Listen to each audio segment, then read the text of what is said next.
यामध्ये चोरी, जबरी चोरी, mobile snatching, chain snatching, motorcycle चोरी आणि फसवणूक, बतावणी किंवा बॅगमधून सोने चांदीचे दागिने चोरी करण्याचे गुन्हे दाखल होते.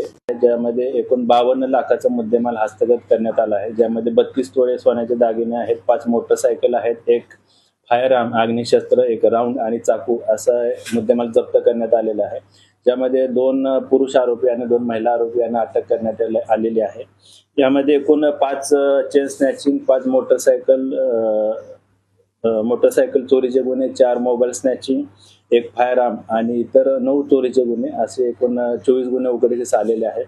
ज्यामध्ये सईद खान आणि स्वप्नील माधवानी या 2 आरोपींना जबरी चोरी, मोबाईल स्नॅचिंग, चेन स्नॅचिंग मध्ये अटक करण्यात आलेली होती.